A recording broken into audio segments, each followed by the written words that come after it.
Bíblia, por favor, em João, capítulo 10, versos 9 e 10, o tema do nosso estudo nessa noite, crescendo na adversidade. João, capítulo 10, versículos 9 e 10. Diz assim a palavra do nosso Deus, olha o que Jesus disse: eu sou a porta. É importante você ler isso aqui e sublinhar para aqueles que falam que todos os caminhos levam a Deus, que todos os caminhos são a porta. Não, só existe uma porta. Jesus disse: eu sou a porta. Se alguém entrar por mim, será o que, gente? Será salvo. Entrará, sairá, ou seja, o cara que está no mundo, ele diz que ele que é livre. Agora, olha que maneiro que Jesus diz, já que estou falando tanto do Rio, cheguei a usar a expressão carioca. É maneiro, olha que maneiro, né? Se alguém entrar por mim, será salvo. Entrará e sairá e achará pastagem, ou seja, você é livre em Cristo. Agora ele vem e fala do mundo espiritual adverso, o nosso adversário, o inimigo. Ele fala: o ladrão, ele faz somente isso aqui: roubar, matar e destruir. Aí Jesus disse: eu vim para que tenham vida e a tenham como, gente? Em abundância. Que essa palavra abençoe e fale cada coração. Vamos então orar, vamos pedir a Deus em nome de Jesus. Pai santo e bendito, oramos a Ti nessa noite, Te louvamos pelo Teu amor, pela Tua bondade, pela Tua fidelidade. Senhor, muito obrigado por poder dar esses testemunhos, lembrar do meu saudoso pai. Muito obrigado, Pai.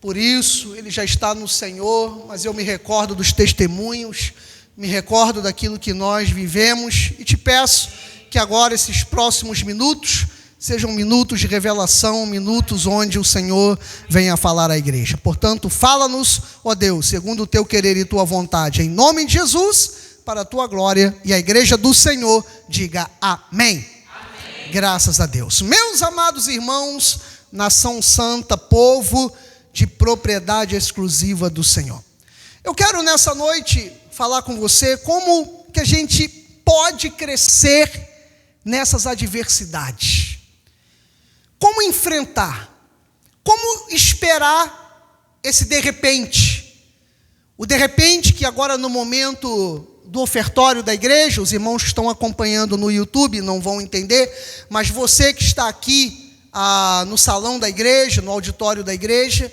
você vai recordar o que eu falei no momento administrativo, né?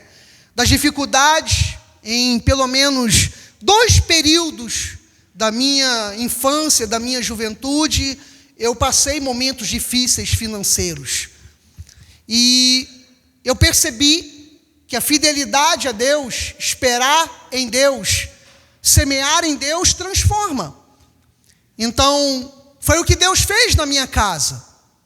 Estava tudo como antes, as mesmas dificuldades, os mesmos problemas, e de repente um garoto de 13, 14 anos, sabe lá Deus por quê, vai abrir o jornal, abre os classificados, um garoto de 13, 14 anos, e começa a olhar nos classificados e vai no canto pequeno esquerdo de uma página, que eu lembro até hoje o canto onde estava, de tanto que meu pai guardou aquele jornal. E quando eu vou, olho lá, leio aquilo, mostro para o meu pai, e a nossa vida foi mudada no de repente de Deus.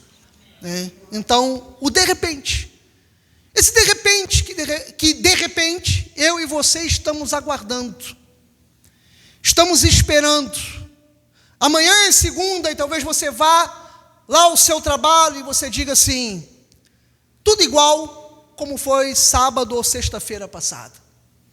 Daqui a pouco você vai chegar na sua casa e de repente você pode estar lá o mesmo conflito com o seu filho, com o seu neto, com o seu marido, com sua esposa, e você dizer: eu saí da igreja, fui para casa, aparentemente o problema continua lá. Mas o que eu quero que você aprenda nessa noite, como eu aprendi ontem com essa palavra, é aguardar o de repente de Deus e crescer em meio à adversidade. E o primeiro ponto que você precisa compreender é que não existe, para nós que somos crentes em Cristo, não existe outra forma de você resolver isso que não seja em Jesus Cristo. Não há outra forma. Ele pode usar o psicólogo, ele pode usar o terapeuta, ele pode usar o Alcoólicos Anônimos, ele pode usar aqueles que são problemas sexuais anônimos, ele pode usar até pessoas, como ele usa, remédios, terapias, mas a minha solução e a sua solução, ela está somente em Jesus Cristo. E por isso ele disse: eu sou a porta. Não existe outra porta para mim e para você. Só Ele é a porta. Diga, Jesus é a porta. Jesus é a porta. Isso, Jesus é a porta. E quem disse isso? Ele mesmo. Ele mesmo falou que é a porta. Porque a porta, ela simboliza duas coisas interessantes. Ela simboliza para nós segurança e liberdade. Alguém aqui antes de dormir confere a porta? Alguém aqui confere? Confere. E o meu problema é que às vezes, eu não sei se eu fechei a dos fundos. O meu quarto é em cima da casa. Eu ando 20 quilômetros para poder chegar lá na porta dos fundos. E aí às vezes, irmão, quando eu vou deitar, eu falo, graças a Deus. Aí eu falo, não sei se eu fechei a porta dos fundos. Aí eu tenho que, irmã Miriam, descer tudo de novo, né? Aí eu vou lá, desço a escada. Só que eu já suei, só em eu descer a escada para verificar. Ainda quando está aberto, que eu esqueci, eu falo, graças a Deus que eu lembrei. Agora, e quando eu chego lá que está fechado? Aí eu falo, desci à toa. Só para poder emagrecer mais um pouquinho. Enfim, o que a porta ela simboliza para nós? Ela simboliza a segurança, porque quando você tranca e a sua porta, por trás da sua porta, até a lei brasileira garante que se você matar alguém dentro da tua casa que invadiu, você não pode ser preso. Porque a sua casa é inviolável. Quando você tranca, ninguém pode invadir. Ah, pode, pastor, se eu moro de aluguel, o dono da casa não pode. Vai ser preso do mesmo jeito. Porque ele te alugou, a casa é sua. Então não pode entrar. Então, quando você, a não ser que você deixe, que permita.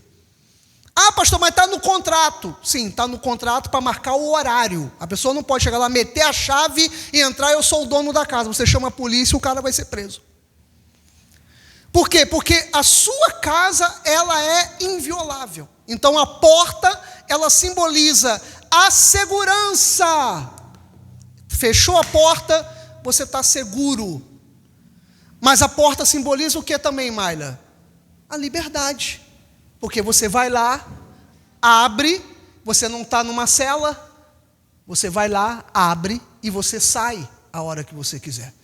Então, eu entendo que quando Jesus disse isso, eu sou a porta, Ele está dizendo também para mim e para você, eu sou a sua segurança e eu sou a sua liberdade. Amém. Né? Então Jesus está falando a mesma coisa, eu sou a sua segurança e eu sou a sua liberdade. Por isso que Ele falou, entrará e sairá e achará pastagem. Então você é livre. Aí Ele fala o contrário, agora do adversário. Qual é a intenção do maligno? A intenção do maligno está no verso 10. Ele vem somente, é só isso aqui. E quando eu preguei esse versículo algum tempo atrás, eu falei, gente, e eu abri aqui um parênteses, né? E eu disse aqui algum tempo atrás, quando a última vez, deve ter uns 2, 3 anos que eu preguei esse versículo aqui.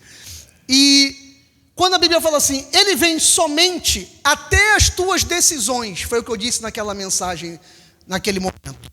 Se a sua, preste atenção, quando alguém quer saber, pastor, eu quero saber se a decisão que eu vou tomar vai abençoar ou vai fazer isso aqui. Se uma decisão que você vai tomar, presta atenção agora no que eu vou dizer. Se você vai tomar uma decisão e essa decisão rouba algo, mata algo ou destrói algo, não é de Deus. Não é de Deus.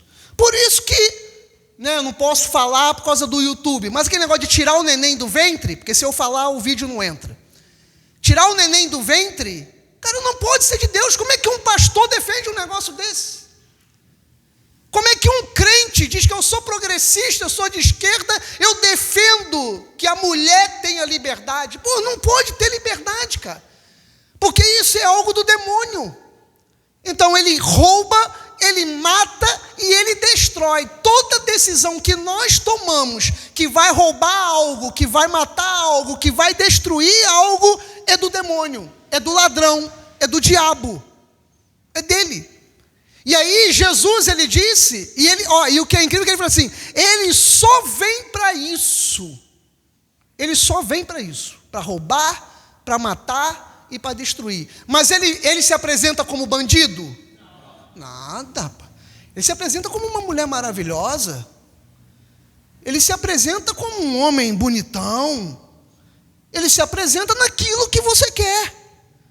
Mas no final, ele vai te roubar, ele vai te matar ou vai te destruir. Então não brinque com ele. Aí Jesus vem e fala, eu vim para que tenham vida e a tenham em abundância. Então, se você quer crescer nas adversidades, não brinque com o diabo, não brinque com fogo, e a única porta que você tem que entrar é Cristo. Se você fizer isso, você vai crescer na adversidade. Outro ponto, pastor. 1 Coríntios 2, 4. Você precisa olhar para a pregação da forma como o apóstolo Paulo, ele disse. E você, ô João Vitor, já vai pegando o corpo da mensagem aí para ver como é que eu vou pregando. Então diz assim, a minha palavra e a minha pregação não consistiram em linguagem persuasiva. Você já imaginou se hoje, diante daquilo que eu falei no momento administrativo, como hoje grande parte das igrejas trabalham o emocional das pessoas, se o apóstolo Paulo visse isso, Josimar? Você já imaginou? Olha, ele falou isso, ele falou, Josimar, há 2000 anos atrás, que já tinha gente que pregava de linguagem persuasiva. O que é a linguagem persuasiva? A linguagem de convencimento na sua necessidade. Por exemplo, quando um cara vai dar um golpe, o golpe do bilhete da loteria, tem gente que ainda cai nisso. O golpe, principalmente aqui os irmãos de mais idade, os idosos, toda vez que você recebe no seu WhatsApp, vou abrir agora aqui para os nossos irmãozinhos mais experientes, você abre o seu WhatsApp, tem lá uma proposta maravilhosa, e quando chega no final está escrito assim, clique aqui e tenha mais informações. Nunca clica naquilo em nome de Jesus, tá? Nunca clique naquilo. Aquilo ali vai colocar um trojan, vai colocar um vírus no seu celular, vai colocar no seu computador, vai roubar tuas senhas. É o caos. Então nunca faça isso. Por quê, amado? Porque o inimigo, ele se apresenta não como inimigo, não como ladrão, e ele é persuasivo. Ele vai tentar te convencer naquilo que você quer. Não foi a mesma coisa que ele fez com Eva lá no paraíso? Não foi a mesma coisa? Ele pegou e deu fruto para ela, amado? Ele deu para ela? Não, ele convenceu naquilo que ela já queria. E é assim que o golpista faz. É assim que o golpista faz. É assim que o ladrão faz. É assim que o bandido faz. Se você está com problema com mulher, você que é macho, marido, ele vai botar uma mulher no seu caminho. Se o seu problema é com seu marido, com homem, ele vai botar um homem no seu caminho. Se o seu problema é com dinheiro, ele vai trazer uma proposta de dinheiro para você se arrebentar. Então, tudo que ele faz é persuasivo, é para te convencer. Então Paulo virou e falou assim, a linguagem, a minha palavra e a minha pregação não são linguagem persuasiva de sabedoria humana, mas em demonstração de espírito e de poder. Então a pregação, ela traz poder para as nossas vidas. Poder como? Por exemplo, nos momentos adversos. Quem aqui com sinceridade, amado, eu quero que você seja sincero, então você só vai levantar a sua mão se isso for uma sinceridade, se isso for uma verdade na sua vida. Quem aqui está conseguindo superar as dificuldades com as palavras que saem aqui desse altar? Levanta as mãos aí. Olha só, acho que todos, acho que, né? Porque não tem como eu saber, mas acho que as mãos aqui, olha só o que você falou. Você está dizendo assim, eu estou conseguindo superar com a palavra que sai daqui desse altar. Mas você ouve essa palavra 50 minutos num domingo. Mas isso durante a semana muda a tua vida. Por quê? Porque o que eu estou pregando aqui não é algo de persuasão, de sabedoria humana. É uma demonstração de espírito e de poder. Olha o versículo 5, Gisele. O que ele diz? Para que a vossa fé não se apoiasse na sabedoria humana, e sim no poder de Deus. Eu digo, você não vem aqui para se apoiar naquilo que eu acho da Bíblia.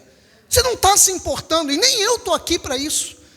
O que eu quero aqui é que você saia não apoiado naquilo que eu acho, mas que você saia daqui apoiado no poder de Deus. No poder de Deus. Porque quando a gente está apoiado, se apoia no poder de Deus, quando vem as adversidades, nós então sabemos o que fazer. E vem ou não vem a adversidade? Vem ou não vem a adversidade? Vem, meu amado. E vem, às vezes muitas, vem a adversidade. E você quer ver? Eu encontrei um texto que eu achei muito interessante. Eu não me lembro de ter pregado esse texto. Eu conhecia e eu ia trazer outro. Mas aí Deus me levou a esse aqui quando eu li, segundo livro dos Reis, capítulo 3, versículo 10. Disse o rei de Israel, esse rei de Israel aqui era Jorão. Jorão era jovem. Jorão ainda era muito novo. E ele era filho do rei Acabe. Rei Acabe, ele tem dois momentos ímpar na Bíblia, né? O primeiro é aquele que ele se casou com Jezabel, rainha Jezabel, né? Então ele era o marido dela.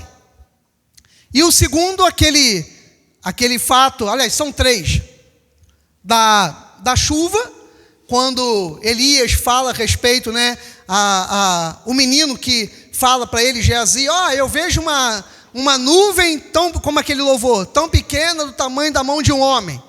Aí ele vai e fala, desce e avisa a Acabe para preparar, porque vem grande chuva aí.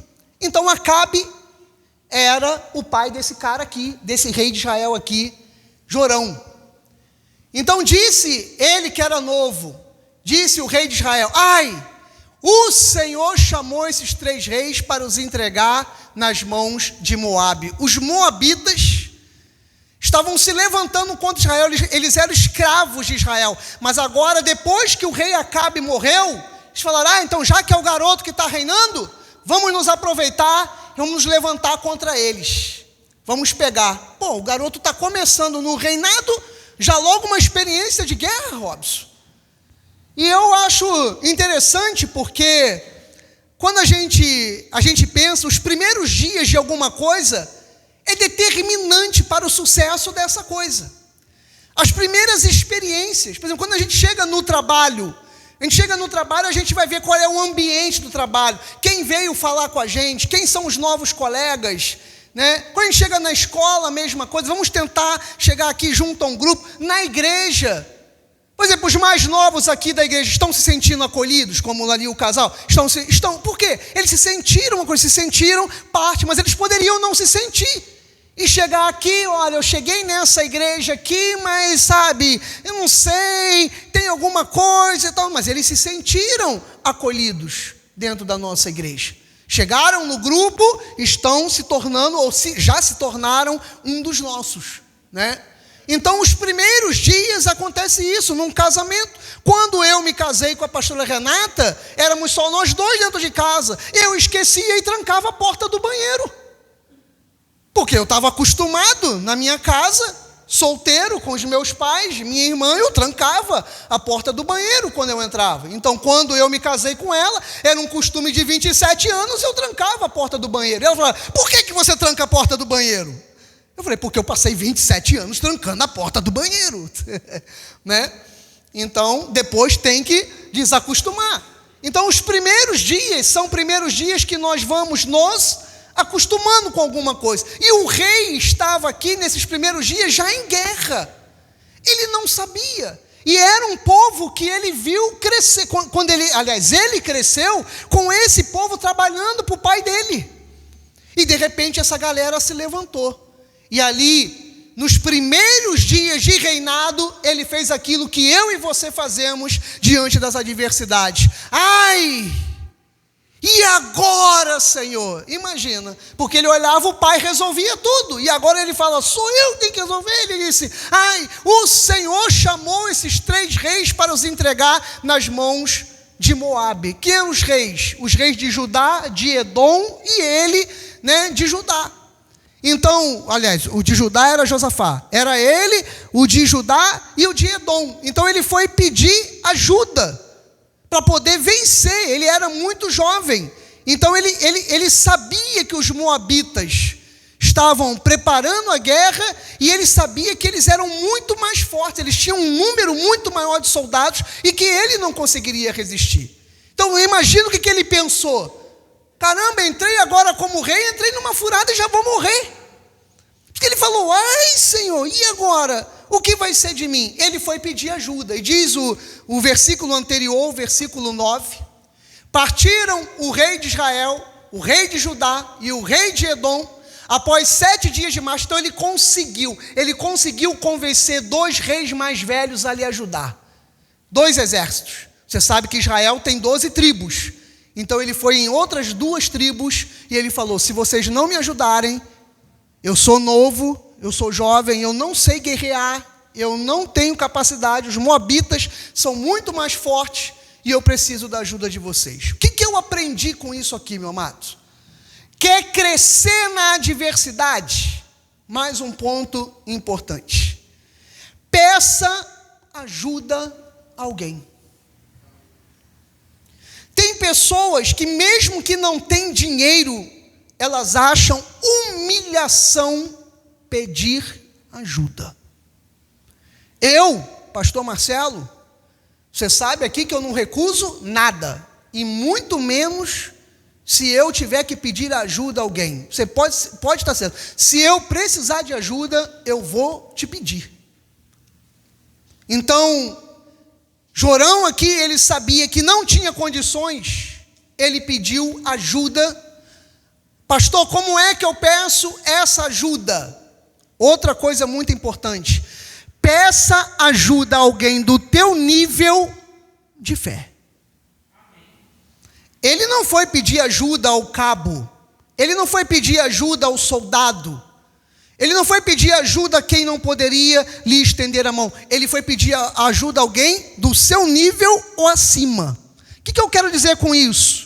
Você que está aqui dentro da igreja, todos nós temos relacionamentos com pessoas da igreja ou fora da igreja. Então, cuidado com quem você chama de amigo, principalmente fora da igreja. Fulano não é crente, mas é uma maravilha. Sabe por quê, pastor? Porque dentro da igreja tem cada peça. Eu sei disso, meu amado. Eu sei disso, mas por isso que você tem que estudar. Até dentro da igreja você tem que estudar. Mas a probabilidade de você errar em um conselho com alguém fora da igreja é muito maior. Então, muito cuidado com quem você chama de amigo na igreja e principalmente fora da igreja. Muito cuidado. Muito cuidado. Porque esses conselhos... inclusive você que vai procurar uma terapia, um psicólogo. Nós nessa igreja não somos contra a pessoa procurar um terapeuta, um psicólogo. Mas se você vai procurar, procure um cristão. Tente encontrar um terapeuta, um psicólogo, um psicanalista cristão. Porque Jorão, ele foi procurar reis. Ele era jovem, ele precisava de ajuda, ele falou, eu vou procurar ajuda. E ele encontrou em quem? Ele encontrou naqueles outros 2 reis. Ele encontrou em Josafá e encontrou no rei de Edom. Por quê? Porque muitas vezes O líder, ele não sabe o que fazer. Nós temos visto, para não entrar na questão política, você tem visto a política atual, o país da forma que está, o nosso atual mandatário só culpa os presidentes anteriores. Só culpa os presidentes anteriores, só culpa o supermercado, só culpa o posto de gasolina, só culpa... Gente, o verdadeiro líder, ele não joga culpa para os outros. Ele faz como às vezes o técnico de futebol, o Felipe Luiz do Flamengo faz. Meu time hoje não jogou nada, meu time hoje jogou mal, meu time hoje não soube fazer o que a bola, porque eu não tive capacidade de transmitir para eles o que eu queria passar. Eles não entenderam a forma como eu falei, como eu passei. Ou seja, a culpa, ele disse, é dele. E agora eu vou procurar melhorar. É que nem às vezes quando eu falo com alguns aqui, eu falo assim, o problema da igreja sou eu. Aí alguns irmãos falam assim, não pastor, não fala isso, é de todos nós. Eu falo, não, a culpa é minha. Não pastor, não faça isso, não faça. Por quê? Porque o líder, ele tem que procurar a solução. O líder tem que procurar a solução. E foi isso que Jorão, ele fez aqui. Ele foi procurar a solução. Ele não quis mais aqui ficar culpando a Deus. Então, se você quer crescer na adversidade, não culpe Deus. Procure soluções. Outra coisa importante. Isso aqui é pequena, mas rápido, mas você precisa entender. Não quer, agora abriu outro parênteses, não quer entrar nas adversidades, não decida pela fome. O que é a fome, Viviane? Aí a gente entra nas nossas necessidades. Pastor, literalmente eu estou com fome, então eu pego qualquer trabalho. Gente, não é qualquer trabalho. Por exemplo, o mercado de trabalho, ele não está em busca do cara que sabe igual, desculpa a expressão, uma galinhazinha que fica ali ciscando no terreiro, no terreno. Ela quer alguém que faça algo muito bem. Não é verdade? Ele está selecionando pessoas. Eu tenho certeza que é onde ele marca o código X na coisa. Robson, tudo bem? Também. O que você sabe fazer? Eu faço de tudo. Eu preciso desse emprego. O que você me der aqui, eu faço. Ah, tá bom. Você pode ser que ele vai chegar lá, vai marcar um X, vai marcar coisa. Não entra. Por quê? Ele quer saber, ele fala assim, Robson, eu tenho 5 anos de experiência em venda de geladeiras, em venda de sofá, isso. É mesmo? E o que você faz? Não, eu faço isso. Esse entra. Porque você tem foco. Você tem foco. Então, não entre em adversidades pela fome. Pela fome. Não entre num relacionamento. Agora, aqui não, porque aqui, graças a Deus, está todo mundo firme. Você que está me assistindo agora aí pelo YouTube, não entre em outro relacionamento logo depois que você acabou um. Ele vai ver comigo. Agora, nas redes sociais, lá no tal do TikTok do Robson, tem até como que ensinar você a fazer mentira na rede social que você está viajando de avião com crush. Você pega não sei o que, coloca do amaciante, faz o vidro do avião, coloca o ventilador do lado para dizer que está viajando de avião, gente. É sério. Aí a pessoa não tem ninguém, pastora Vera, e está lá o barulho... Aí a câmera, aí você coloca um fundo azul aqui, é o céu. Aí você pega a sua mão, bota aqui, já com um anel de compromisso aqui, aí você bota no Instagram, aí a pessoa diz, caramba, fulano já está namorando, tá nada. Então você toma cuidado na hora da fome. Terminei um relacionamento ontem. Nessa quarta-feira eu vou ali para o canal de Cabo Frio. Que cair na rede, seja homem ou mulher, é peixe. Vai nessa, vai para o inferno, meu amado. Direto, sem via, sem escala. Né? Então, quantas pessoas na fome entram em adversidade? Então, toma cuidado com isso. Não faça isso. E peça ajuda se houver necessidade. Versículo 11. Então, diz algo interessante. Lembra que eu falei para você? Quando você for pedir ajuda, peça alguém do seu nível de fé ou acima. Por quê? Porque quando você faz isso, a probabilidade de vir um conselho bacana é muito melhor. E ali... o rei Jorão estava nesse deserto, só que aconteceu Uma coisa interessante, eles se prepararam para a guerra, pastora Vera, só que eles entraram no deserto para encontrar os moabitas. Eles não calcularam, Josimar, a quantidade de água. E aí quando eles chegaram, por isso que ele falou, ai Senhor, porque quando ele chegou num determinado ponto do caminho, ele percebeu que até chegar para o conflito, ele não tinha água, e ele não tinha mais água para voltar. Então o que ele falou, Maila? Nós vamos morrer. Como é que a gente compara isso? Imagina um avião. A gente está até com medo de andar de avião, né? Com nesses últimos dias aí, Jesus. Imagina um avião, irmão Antônio, o avião está indo e o piloto calculou mal a quantidade de combustível. Lembra do avião da Chapecoense? Lembra do avião Chapecoense? O cara, para economizar $10 mil, matou 72 pessoas. Para economizar $10 mil. Como ele pegou muito vento, quem aqui conhece física sabe, ele calculou na bucha, só que ele não calculou, irmão Dilson, o vento. Quando ele chegou na Cordilheira dos Andes, o vento foi muito forte, estava jogando o avião como se fosse para trás, o avião estava fazendo força para poder pegar o ar. Quando ele chegou lá na Colômbia, com a força que o avião fez, ele gastou muito mais combustível, faltando 3 quilômetros para pousar no aeroporto, o avião teve pane total, porque o combustível acabou. Ou seja, o piloto calculou errado, e o avião caiu. Se ele tivesse sobrevivido, ele estaria preso, né? Morreram 72 pessoas, incluindo ele, por um cálculo errado. Aqui aconteceu a mesma coisa.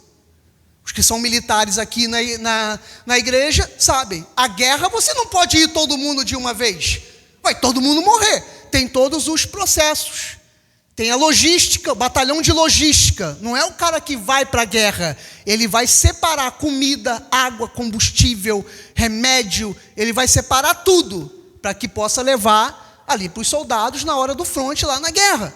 Eles calcularam errado, eles botaram uma água, quando eles chegaram no caminho, a água está acabando, vamos voltar, também não dá tempo de voltar, porque a água vai acabar. Ou seja, se avançasse ia morrer, se voltasse ia morrer. E agora, o que eu faço? Aí ele virou para o Josafá, minha filha Rebeca. Aliás, Josafá virou para ele, Robson, e falou assim, não há aqui algum profeta do Senhor para que consultemos o Senhor por ele? Ou seja, aquele que ele chamou para guerrear com ele, falou assim, olha, o famoso, como a gente diz, agora só Jesus. Sabe por quê, meu amado? Nós vamos morrer. Então, vou dizer o seguinte, tem que ter alguém de Deus aqui perto. Tem que ter alguém de Deus aqui perto. E agora eu vou dizer uma coisa séria para você que está na adversidade. Sempre que você está no deserto com sede, Deus vai colocar um profeta do seu lado. Deus vai colocar um profeta do seu lado. Espero que seja eu nessa noite. Deus vai colocar um profeta. E aqui diz assim, perguntou Josafá, não há aqui algum profeta do Senhor para que consultemos o Senhor por ele? Respondeu um dos servos de Israel. Era tudo que ele não queria ouvir. Por quê, meu amado? Quem era esse profeta? Ali, quem era o profeta? Eliseu. No começo da novela aqui hoje, eu falei para você que Acabe era um inimigo de quem? Você lembra? De Elias. Né? Ele era o inimigo de ele. Lembra dos profetas de Baal? Quem botou no caminho de Elias foi Acabe. E quem era Acabe? Olha a novela. Era o pai de Jorão, o pai desse rei Chorão agora aqui, desse rei que estava desesperado. Então você imagina quando Josafá virou e falou assim, tem um profeta aqui, o profeta é Eliseu. Eu imagino a cara de Jorão. Quem? O discípulo de Elias? Elias era o maior inimigo do meu pai. Você já imaginou? Elias e o Eliseu era o discípulo, era o principal discípulo de Elias. E ali ele vira, aqui está Eliseu, filho de Safate, que deitava água sobre as mãos de Elias. Cara, aí Jorão acredita assim, eu taquei pedra na cruz que nem veio. Estou no deserto, o inimigo está atrás de mim, vai me matar, estou com sede, vou destruir o exército todinho, errei a logística e a minha ajuda está no inimigo do meu pai. Imagina, agora ferrou, já era, né? Josafá falou: quem está aqui é Eliseu, o profeta. Mas uma coisa a gente entende, amados, como eu acabei de dizer para você: se você está no deserto, se você está na adversidade, Deus vai preparar um profeta e uma tenda. Porque sabe o que é maravilhoso? O profeta, ele também estava com uma tenda no deserto. E qual é essa tenda no deserto? É agora onde você está aqui, é a igreja.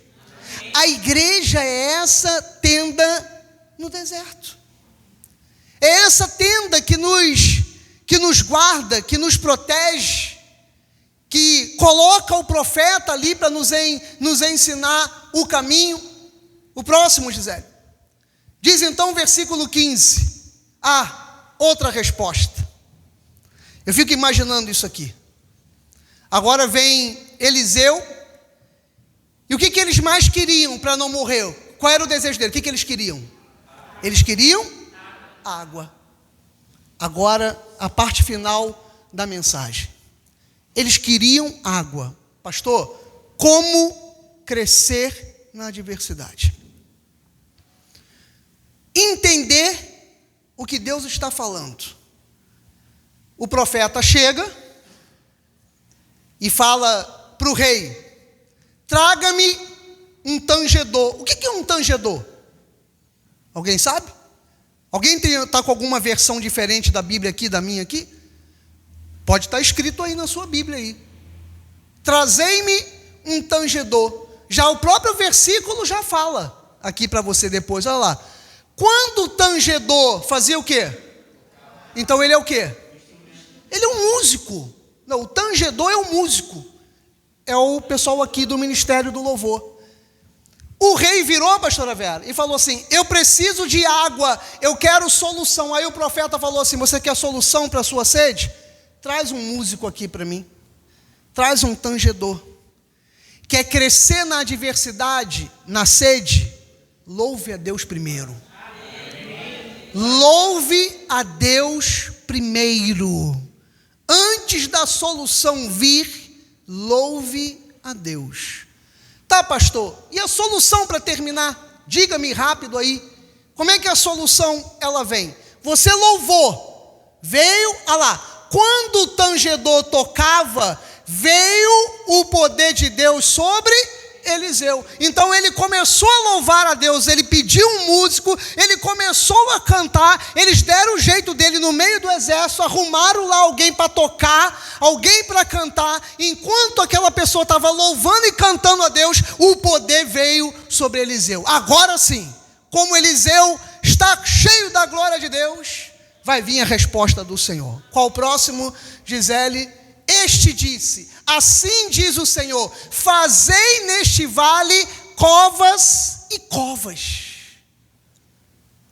Como crescer na adversidade? Depois do louvor é hora de agir.